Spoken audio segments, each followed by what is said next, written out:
This is Men's Central Jail in Los Angeles, the largest jail in the largest jail system in the United States.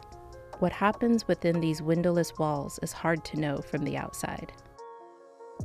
Since her son, John Horton III, was pronounced dead in a men's central jail solitary confinement cell in 2009, Helen Jones has been fighting for accountability for her son. I've been doing this work for the last 13 years, trying to get justice for my son. He was beat to death by 10 3,000 boys. These are gang members that run the third floor of Men's Central Jail. His death was covered up to look like a suicide, but he was murdered.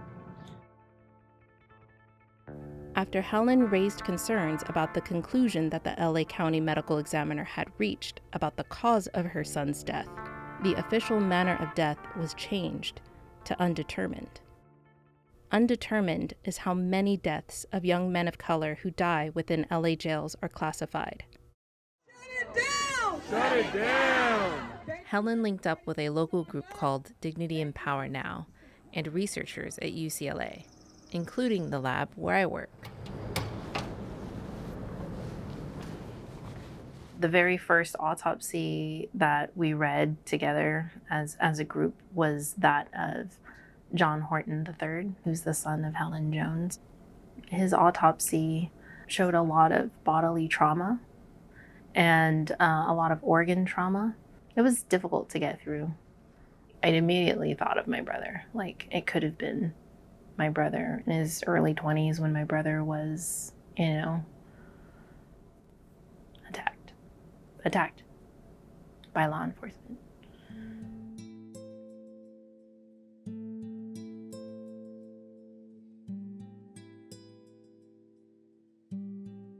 He lived with two other roommates, and I guess they had a noise complaint called on them. An officer charges through the front door. He proceeds to dig his knee into my brother's back and punch him repeatedly in the face. He suffered multiple skull fractures. The whole time the officer is punching him in the face, he has his hands out and he's yelling, "I'm not fighting back. I'm not fighting back. I'm not gonna fight you back." And this officer is just pounding on my brother. And so many people go through that exact trauma, and abuse. And it's just so sad. I really am sorry. Thank you for all of the beautiful work that you've been doing. Thank you. I appreciate it. And y'all drive me too. I just want you to know that. Y'all give me the courage to keep going.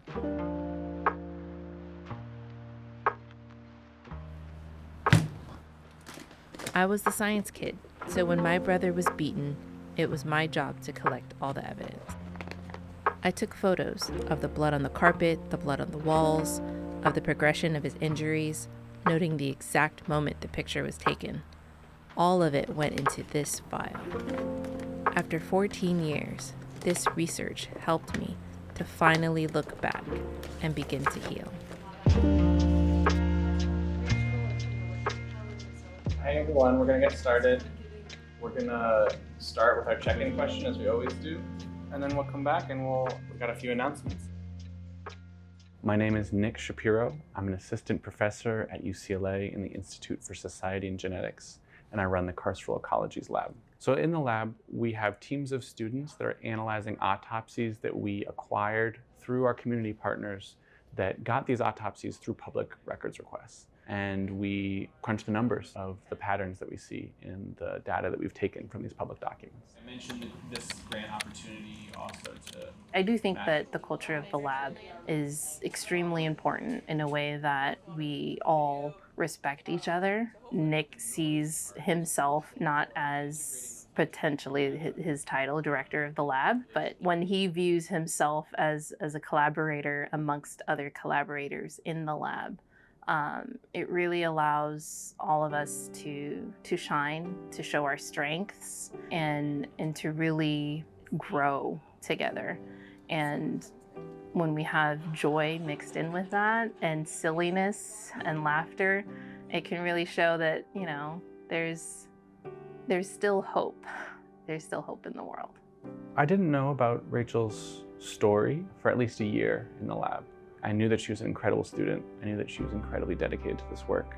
I think sometimes when you're doing this kind of work, you can get lost in it. It's really easy to sort of lose track of what you're actually dealing with. And maybe sometimes you kind of have to a little bit just to deal with the intensity of what you're looking at, the last moments of someone's life.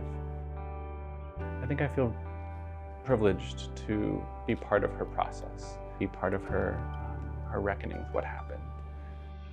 I think everyone else in the lab has as well. There's so many other lives that we have to save and that need us, need our courage.